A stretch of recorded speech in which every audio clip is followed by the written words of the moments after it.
suis née à Rodez. Je viens d'Afghanistan. Je viens d'ici. Je viens de chez moi.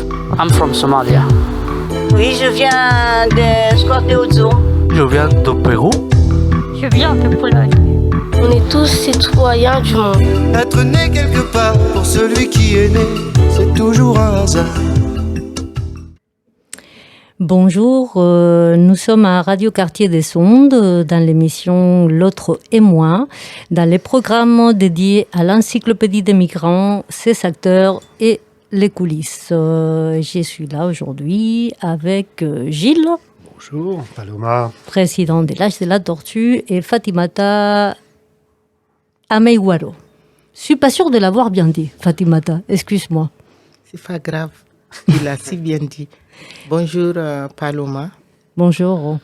Et donc Fatimata, ça fait partie des personnes qui ont écrit une lettre dans l'encyclopédie des migrants. Et je suis toujours très reconnaissante. Donc encore merci Fatimata d'avoir écrit cette belle lettre. Qu'on entendra tout à l'heure. Hein. Pour commencer, comment tu as connu ce projet de l'encyclopédie des migrants? Comment tu as connu l'association L'Âge de la Tortue? Alors, moi, j'étais à l'Union des associations interculturelles. J'étais en charge de l'accès aux droits des immigrants âgés, accès aux droits sociaux, accès aux droits juridiques, accompagnement à la vie quotidienne. Et Christian était le référent de mon poste et Christian était dans le groupe. Donc, j'ai connu aussi l'Âge de la Tortue au travers de mon travail, d'une part. Mais le projet en lui-même, c'est Christian qui m'a parlé du projet et qui m'a amené dans le groupe de réflexion avec Paloma, dès le début, dès le démarrage du projet. D'accord. Donc là, on est dans les années 2015, mais je pense qu'on se connaît depuis 2012, voire avant, quoi, je pense. Oui. On se connaît bien avant, Paloma et moi. Ah, oui. D'accord. Oui. Et l'idée de la lettre, alors, elle naît comment? Alors, déjà, la lettre, c'était quelque chose qui était dans ma vie et c'était le lien que j'avais gardé avec mon père. Parce que mon père me disait à chaque fois que ce qui me faisait plaisir, c'était d'écrire, que tu m'écrives une lettre. Et quand j'ai su qu'il y avait à l'Âge de la Tortue un projet et qu'on devrait écrire un courrier à une personne importante, ça a fait un sens, un lien avec ce que voulait mon père pour le rendre heureux et ce que aussi je pouvais faire aussi pour accompagner l'Âge de la Tortue dans ce projet-là. Oui, juste une petite parenthèse parce que j'ai oublié de raconter pour ceux qui nous écoutent et qui ne connaissent pas l'encyclopédie des migrants, ce projet. C'est un projet où on a collecté 400 lettres des personnes migrantes de Brest jusqu'à Gibraltar. Et chaque personne écrivait à quelqu'un d'important, un être cher qui est resté au pays. Et à travers cette lettre à quelqu'un qui est resté dans le pays d'origine, on voyait de quelle manière cette distance, ça changeait, ça dessinait l'individu. Voilà, je ferme la parenthèse pour les gens qui nous écoutent et qui ne savent pas qu'est-ce que c'est que l'encyclopédie des migrants. D'accord. Donc cette lettre, elle est née dans cette période-là, parce qu'il y avait déjà entre toi et ton père cette forme de correspondance qui existait. Voilà, c'est ça. Et j'ai gardé tous les courriers que j'écrivais à mon père et ce qu'il m'écrivait, je les ai gardés. Mais je ne savais pas que j'allais être confronté concrètement aux écrits. Et comme je pensais écrire un courrier, un livre sur mon père, j'avais commencé à faire des recherches. La lettre m'a aidé justement à continuer à faire des recherches et surtout à finaliser le livre. Et j'ai continué comme si j'écrivais un livre un courrier à mon père dans le livre. Donc la lettre m'a vraiment aidé à continuer à écrire. Mon père est mort.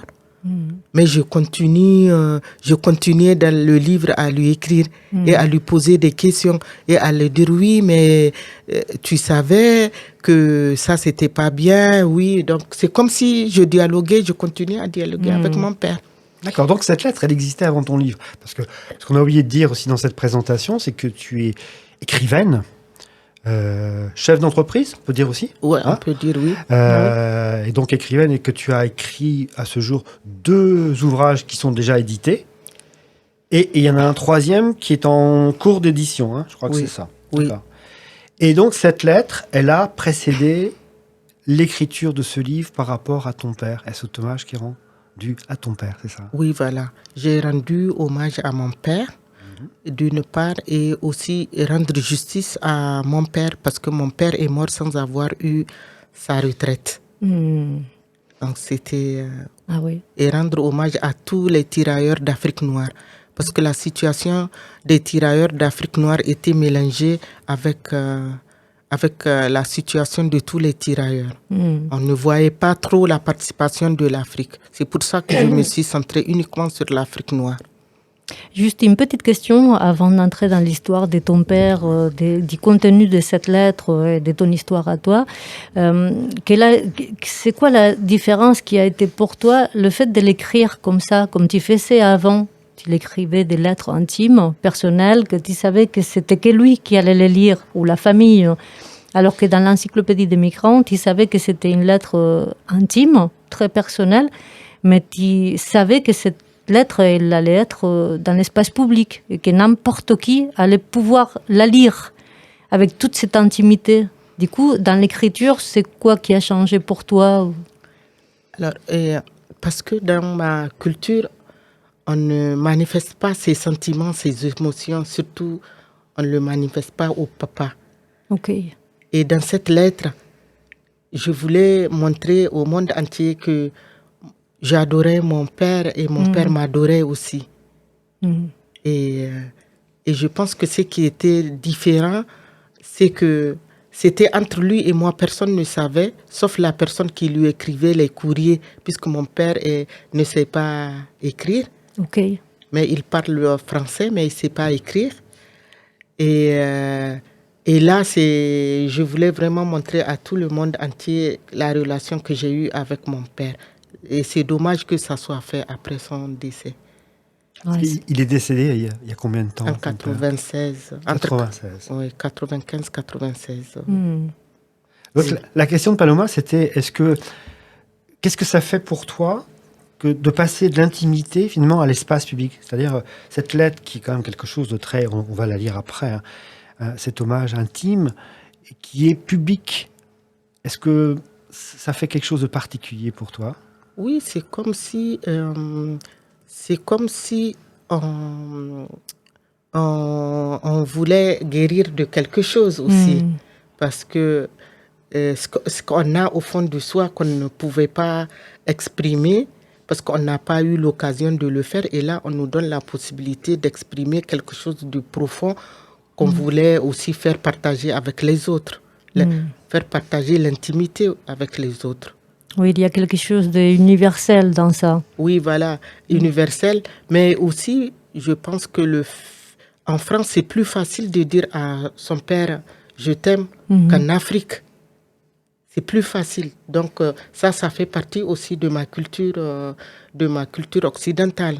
D'accord. Et du coup, on dit dans ton pays, par rapport à ta culture, on dit cet amour à la mère, mais pas au père, ou pas non plus à la mère. Comment ça se passe? Là, c'est ma curiosité qui parle.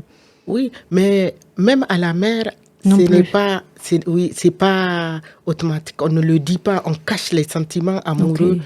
Même avec son amoureux, on cache les sentiments. On ne manifeste pas les sentiments dans la culture africaine. Tout est codé. Okay. Les sentiments sont codés. Tout est codé. Les petits cadeaux que les gens se font partie des choses intimes.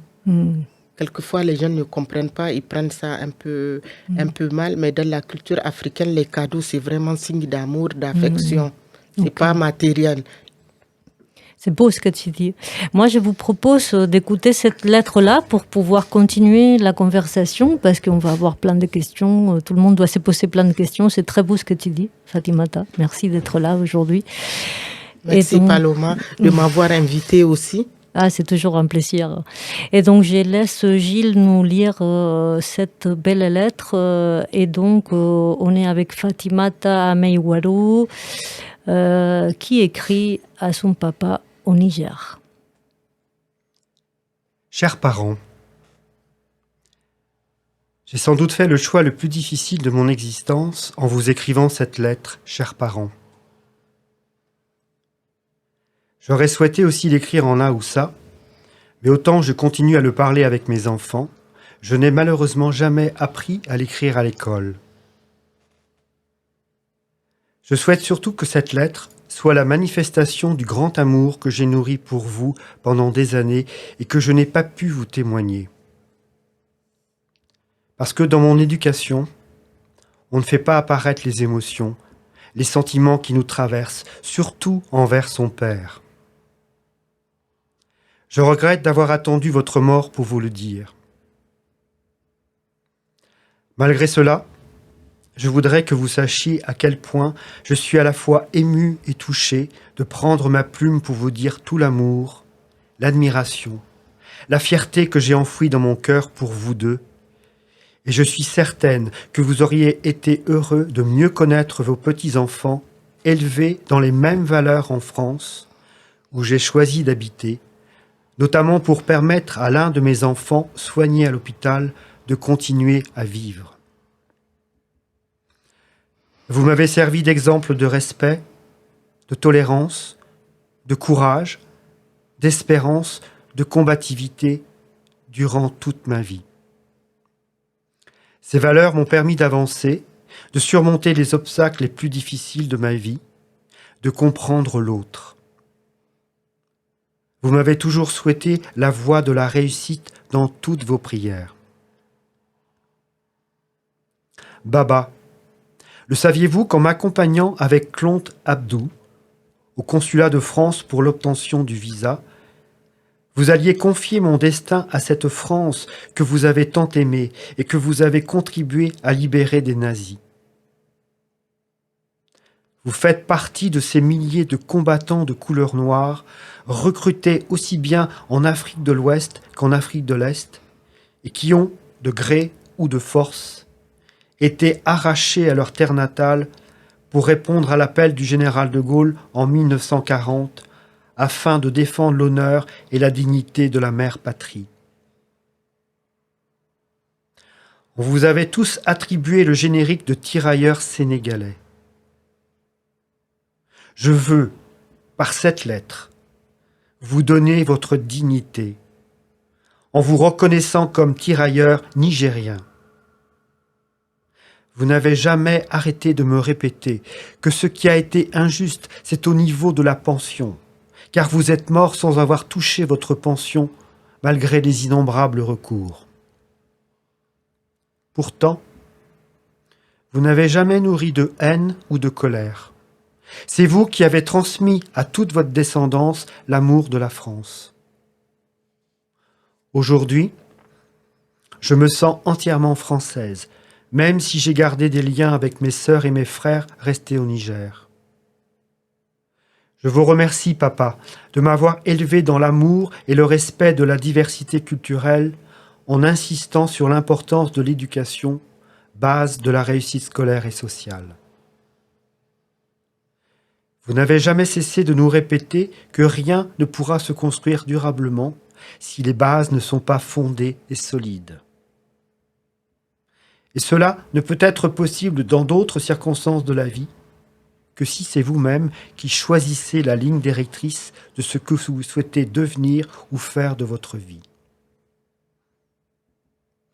C'est en donnant du temps au temps que je suis parvenu, notamment en travaillant avec des chercheurs comme Christian Leray, sociolinguiste, dont j'ai suivi les cours sur l'interculturalité à l'université Rennes 2, à prendre conscience de la diversité linguistique et culturelle qui compose notre société française et ainsi de la nécessité de créer et de construire des espaces de dialogue comme l'arbre à palabres du vivre ensemble. Papa, vous qui avez tant participé à des arbres à palabres au Niger, Vous n'auriez jamais pensé que l'on pouvait l'adapter en France pour mieux vivre ensemble et développer la citoyenneté de chacun. Auriez-vous pu penser aussi, chers parents, qu'à la sortie de l'université, j'allais créer l'association MATA pour promouvoir les droits des femmes comme le nom AOSA de l'association l'indique. Avec MATA en France et au Niger, nous avons développé par nos actions concrètes des relations internationales sur l'interculturalité, dans le but de développer notre patrimoine humain commun, que doit être cette humanité solidaire.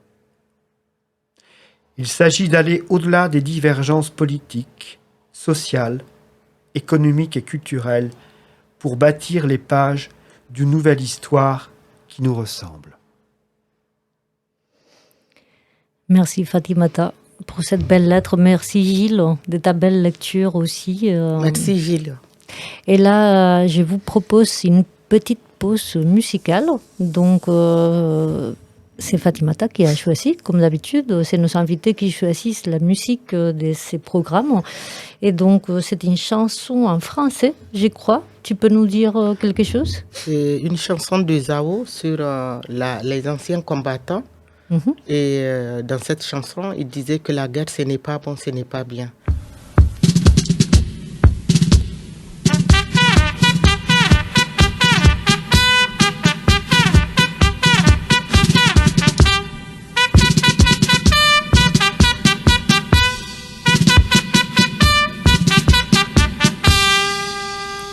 Mwanga c'est militaire, moi pas besoin galop, soutez-moi du riz. Serza masamba, trayer mwanga sa kaprar mitsotso, la guerre pas moye bo chercher bo soro. Yezatra, tata tengo mwaga trema sir frenza tumpa kubalimbane, komanda kafua mena kude kwani mutu. Beto ba militaire, muntu sakana, tu cubri cueto.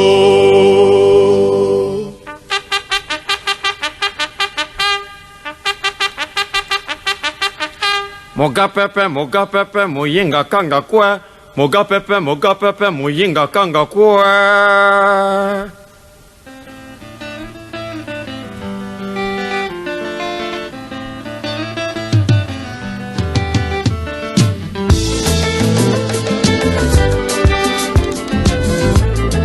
Makele pas, 1, 2, on s'est combattant, on a soukéré. Makele pas, de 1, 2, on s'est combattant, on a soukéré. Tu ne sais pas que moi je suis ancien combattant. Moi je suis ancien combattant, j'ai fait la guerre mondiale. Dans la guerre mondiale, il n'y a pas de Kamala Rouaille. Dans la guerre mondiale, il n'y a pas de pitié mon ami.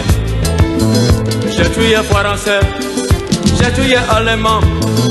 J'ai tué anglais, moi j'ai tué Tchécoslovaque qui m'accueille pas. Et 1, 2, on s'est combattant, on a soukéré.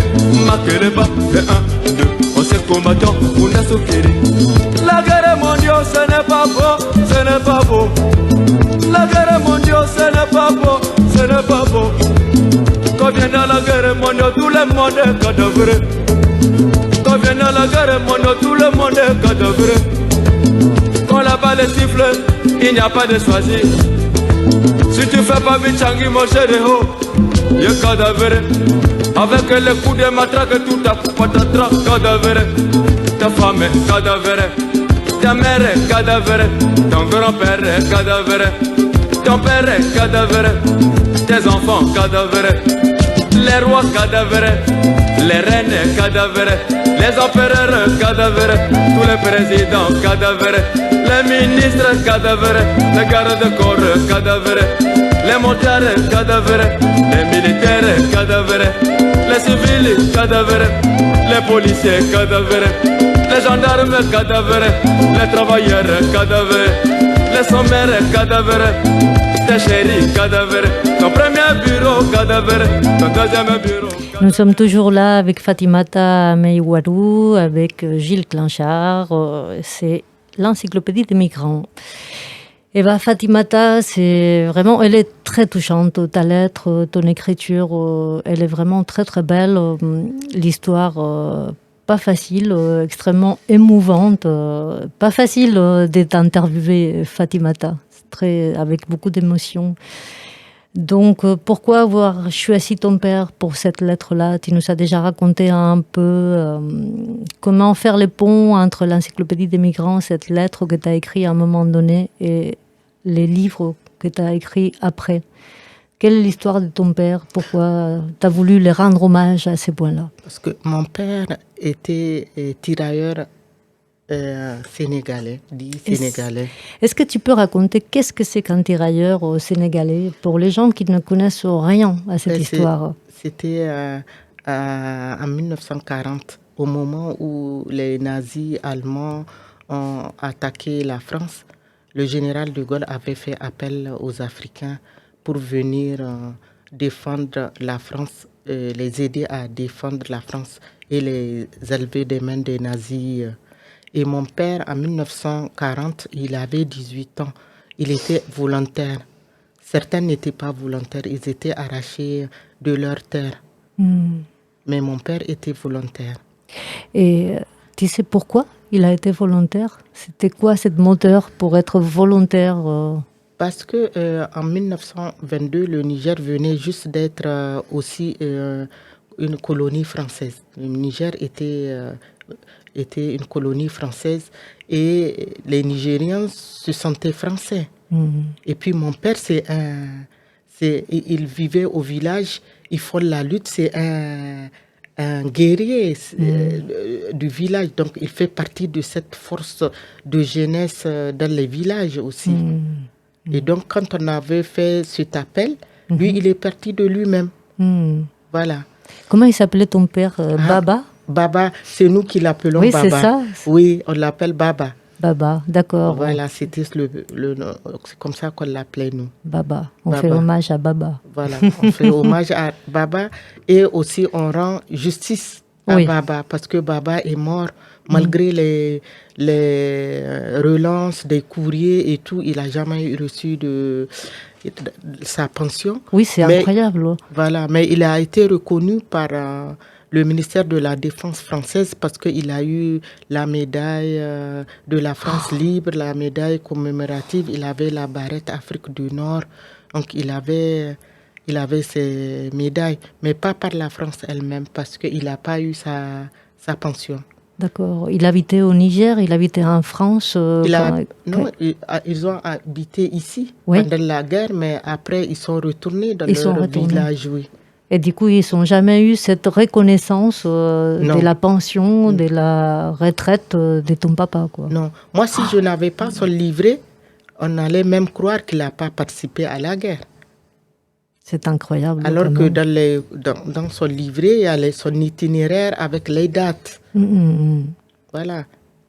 Et tous les Africains, qu'ils soient d'Afrique du Nord ou d'Afrique noire, étaient tous considérés comme des tirailleurs sénégalais. C'est ça aussi que tu as voulu pointer dans ton livre, c'est que tu sois tunisien, marocain ou de Niger, voilà, des tirailleurs sénégalais. Tu as voulu rappeler ça. Oui, c'est ça. Tout le monde s'appelait tirailleur sénégalais. Et moi, j'ai voulu remettre à mon père sa dignité en appelant le livre, en l'appelant tirailleur nigérien. Il est nigérien, il n'est pas sénégalais.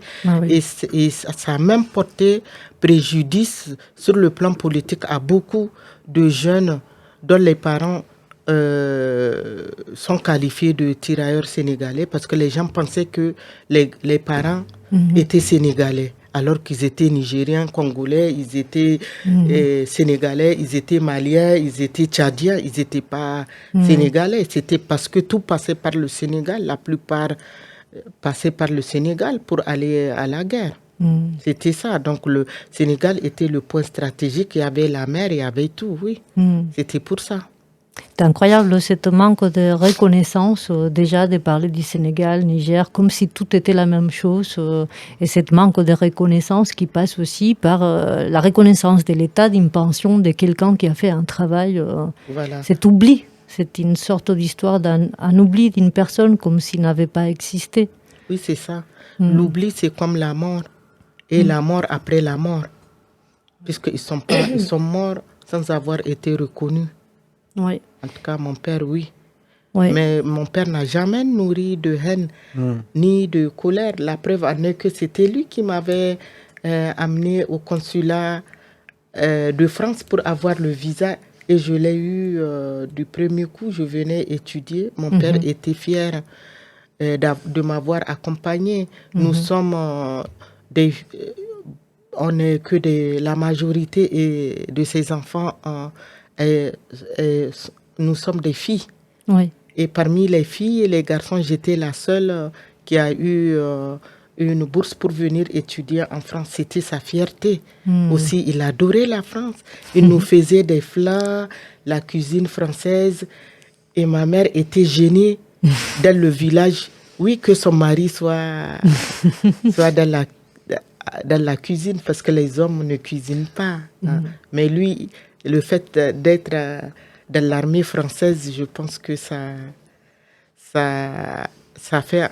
fait qu'il n'est pas complexé par rapport à ça. Et aussi le fait de nous pousser à aller plus loin à l'école. L'école avait une place importante dans ma famille. Oui. Oui. Oui, toutes plein de choses pour lesquelles tu as eu vraiment cette envie, ce désir de reconnaître ton père parmi cette lettre, cet ouvrage. Voilà. Et j'ai eu une enfance très heureuse. Mes parents nous adoraient. Ils n'étaient pas riches, mais en tout cas, on mangeait à notre faim. Voilà. Et puis, dans la deuxième partie, la fin de la lettre, tu évoques aussi une association que tu as créée qui s'appelle MATA. Est-ce que tu peux nous en dire quelques mots? Parce que je sais que cette association, elle existe depuis plusieurs années et que tu as réalisé avec ton équipe pas mal d'actions au niveau du Niger. Est-ce que pour nos auditeurs et nos auditrices, tu peux nous en dire quelques mots de cette belle association MATA? Ça signifie femme en Haoussa. Voilà, parce que à Rennes 2, quand je suis arrivée en France, j'ai fait des études sur les conditions féminines africaines avec une étude ethno-comparée avec la condition féminine au Canada et puis aussi en France. Donc l'association, je ne pouvais plus retourner après mes études au Niger parce que à l'époque, mon fils était malade et il ne pouvait pas vivre au Niger. Alors j'ai créé l'association MATA pour répondre aux besoins repérés pendant mes années de recherche à l'université de Rennes 2. J'ai beaucoup travaillé sur les violences faites aux femmes et j'ai travaillé sur la conjugopathie ou la pathologie du lien conjugal. J'ai essayé de faire sortir qu'est-ce qui est propre à la violence, qu'est-ce qui est propre à la coutume et qu'est-ce qui est propre à la religion. Parce que les trois chevauchent dans un même conflictuel. Selon les pays ou les continents, on ne sait plus qu'est-ce qui relève de la religion, qu'est-ce qui relève de la violence et qu'est-ce qui relève de la coutume. Parce que les hommes, le plus souvent, se cachent derrière les préceptes du Coran pour battre les femmes. Battre une femme ou battre un enfant dans certaines cultures africaines, par exemple, est un moindre mal. On ne sait plus quand on est allé loin. Donc, il n'y a pas... Pourtant, la légitimité ou l'illégalité par rapport à la violence se réfère par rapport à une loi propre de pays. Et j'ai essayé de montrer que ce qui est violence en France ne l'est pas au Niger. Oui, il y a beaucoup de combats encore par rapport à la violence. Voilà. Pas qu'en Afrique, pas qu'au Niger. Je pense que cette mois-ci en Espagne, c'est un des mois où il y a eu plus de victimes de violences, des assassinats à des femmes pour ses conjoints. Là, dans mon pays, l'Espagne, en Europe, beaucoup de travail à faire partout dans le monde sur cette question-là, je pense. Et aussi d'autres actions, si on a encore un petit peu de temps. Oui. Je sais que ton association est très active aussi au Niger par rapport à ce qu'on appelle la chirurgie réparatrice suite à des violences que les femmes ont pu subir aussi au niveau de l'excision et des conséquences. Et donc ton association est très active, est encore très active puisqu'il y a des projets en cours avec le Niger et des liens avec la France et des chirurgiens français. Je crois aussi que en dehors de ces opérations, tu as aussi ce projet que, par rapport au thème de la violence faite aux femmes, il y a beaucoup plus d'échanges entre les femmes du Niger et les femmes françaises. Hein, c'est un petit peu tout ça que tu as dans ta tête actuellement. Alors voilà, donc Gilles parce que Gilles fait partie de l'association Mata, donc il connaît les projets de Mata. Il a résumé ce qu'on fait. Alors pour aller plus vite, nous avons maintenant 2 projets. Un projet santé et corps de la femme, pouvoir d'agir et pouvoir agir ici en France. Nous allons inviter des Nigériens, des chirurgiens gynécos, des sages-femmes et les membres de notre ONG Mata du Niger. Et nous voulons créer un réseau de femmes et nous allons faire un colloque, une journée, et les autres jours, 4 jours, où nous allons travailler sur des ateliers, sur les problématiques qui nous posent problème ici à Rennes. Et nous allons échanger avec l'expérience de notre travail au Niger pour que ça rapporte aussi aux professionnels d'ici et que aussi les professionnels d'ici puissent enrichir aussi le travail déjà engagé par l'association Mata pour défendre la fistule. Donc c'est un problème de mutualisation des compétences et d'échange de compétences entre chirurgiens, gynécos, sages-femmes, mais pas que. Pas que. Non. Et sur les ateliers vont se porter sur une problématique. Si c'est violence, il y aura des femmes qui le désirent, qui vont être au centre. On leur posera des questions. Ce n'est plus le professionnel qui va être là, qui va répondre aux femmes. C'est plutôt les professionnels qui vont écouter les femmes et qui vont leur poser des questions. Et les femmes dans les arbres à palabres vont nous aider à trouver des solutions. C'est excellent. Vous allez faire ça en forme d'arbre à palabres. Oui, c'est ça. Des arbres à palabres. Excellent. Oui. Tu peux raconter ce que c'est qu'un arbre à palabres pour tous ces gens-là qui nous écoutent, qui ne sont jamais entendus de sa vie. Qu'est-ce que c'est qu'un arbre à palabres? Alors, un arbre à palabres, c'est comme un cercle de paroles avec des principes de base, avec une charte. Voilà. Et l'arbre à palabres, c'est un espace... nous nous sommes inspirés de l'arbre à palabres africain qui était pratiquement exclusivement en Afrique masculin. Et les gens sortaient le matin pour aller autour du chef sur un grand arbre, le plus souvent un baobab, où ils échangeaient sur les problèmes liés à la vie, sur les problèmes liés à l'agriculture, où les femmes, elles sont conviées vraiment quand elles sont concernées. Si c'est un problème de couple, où on voulait régler les problèmes. Et moi, quand je suis venue en France avec l'aide des Rennais, parce que si les Rennais ne se sont pas impliqués, j'allais pas réussir ce projet. Et donc, j'ai adapté ce concept africain au concept occidental pour en faire un espace de dialogue, d'éducation à la citoyenneté, d'expression et de la démocratie et d'apprentissage de la démocratie, où on libère la parole avec de la bienveillance, le respect, et les gens, sur une problématique bien définie qui nous pose problème, échangeaient, mais aussi ils nous donnaient des solutions. Et c'est à partir donc de ce que les gens nous ont donné comme matériel que nous construisons nos projets. Nous prenons en compte la parole comme vous prenez en compte les écrits dans l'encyclopédie. Et nous aussi, nous respectons la parole des personnes qui participent aux arbres à palabres. Oui, c'est vraiment l'importance de la première personne. Mais du coup, comment ça se passe? Juste parce que voilà, je suis toujours très curieuse. Cette gouvernance dans l'arbre à palabres, comment c'est gouverné? Est-ce qu'il y a quelqu'un qui est un peu chef d'orchestre de ça? C'est-à-dire, il y a le chef. Mais le chef ne parle pas. Ce sont il y a les sujets autour de lui. Il a des sujets et c'est eux qui parlent dans l'oreille du chef. Donc, vous voyez. Mais nous, en France, en Afrique, il y a ce côté informel. nous avons gardé ce côté informel.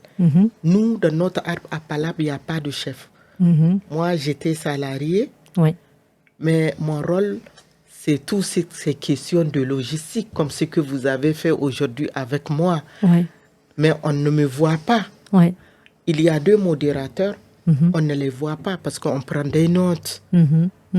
Voilà, on prend des notes parce que pour prendre en compte la parole des habitants, par exemple, il faut des traces. Et donc, ce qui fait que les gens prennent la parole, ils ne lèvent pas la main. Ils prennent la parole. Il n'y a pas de hiérarchisation dans la prise de parole. Les gens s'expriment librement et on respecte la personne qui parle. Quand elle laisse la parole, une autre personne peut la prendre. Donc, on apprend à mieux vivre ensemble, à nous respecter. Et dans l'arbre à palabre, il n'y a pas de bonne ou de mauvaise réponse. Tout est complémentaire si on regarde ce que les gens racontent. C'est beau ça. Ça fait un bel espoir démocratique. Je pense qu'on va finir par là. Dis-moi, Fatimata. Il y a un 3e livre donc, qui est sorti.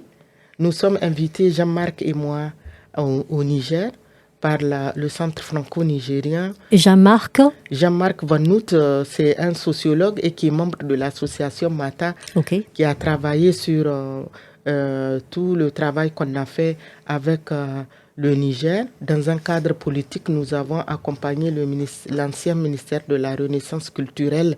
Justement, l'ancien ministre est venu au Niger rencontrer tous les acteurs qui ont travaillé sur ce concept. Et nous avons accompagné le Niger pendant 5 ans pour travailler sur l'arbre à palabre pour que ça soit un espace d'éducation à la citoyenneté et dans des espaces appelés FADA où les jeunes refont la vie. Ils se droguent, ils boivent.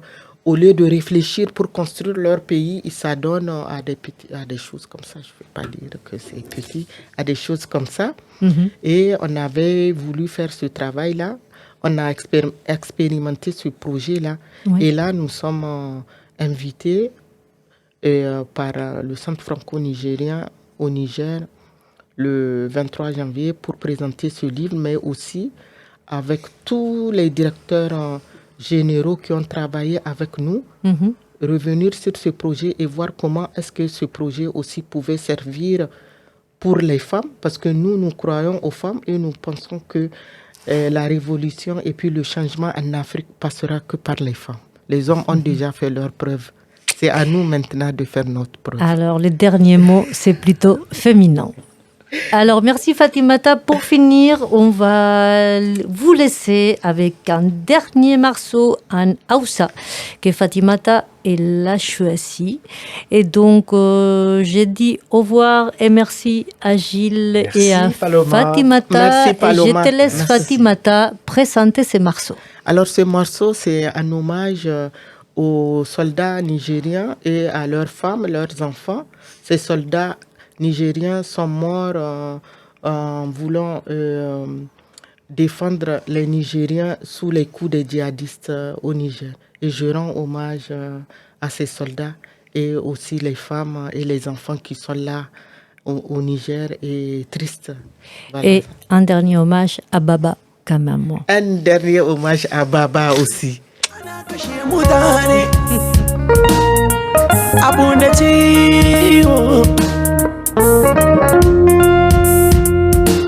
Ana kashe mutane abun da ciwo wai bai ake kamar ba a bari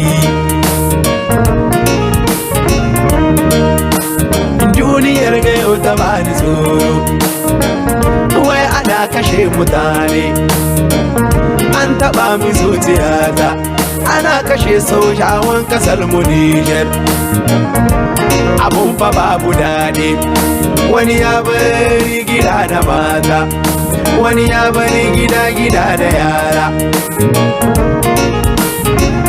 dan gaje hilin daga ya ceci al'umma ya je can fa an kashe shi kenan diyan shi sun zamo marayu wa zai kula da su ya ba su tarbiya wai har su kai ga girma fagen daga sojin Nijar ai bai ya gudu fagen daga sojin Nijar ai baya sha da baya matan su ma kamar maza suke sojin Nijar Allah dare ku sojin Nijar Allah dare ku ina lillahi wa inna ilaihi raji'un ina lillahi wa inna ilaihi raji'un an taba min zuciyata an taba min zuciyata ame abu da yayi a taba dukiyata mai san kasa sai ya ba mu hannu an samu duniya an mance da lahira turawa ku ba mu hannu inda da gaske ne a bar kashe mutane zaman kasar ga sai da mu tsaron kasar ga sai da sojoji FDF Allah dare ku FDF Allah dare ku duniya garin banza wallahi mutuwa rigar kowa duniya garin banza wallahi mutuwa rigar kowa Tori kira nake mayan mu har da yara musanya addu'a Allah ce zo kasar mu Nijar kasar musulmi ina lillahi wa inna ilaihi raji'un ina lillahi wa inna ilaihi raji'un an taba min zuciyata an taba min zuciyata ito ayile daga sojin Nijar bai a gudu wahala abincin soja wai wuya ruwan shan soja FDS Allah dare ku FDS Allah dare ku wanda sun mutu ya sa kwanciya hutawa Allah ya sa kwanciya hutawa amin ya amin Allah ya sa kwanciya hutawa amin ya amin Allah ya sa kwanciya hutawa amin summa amin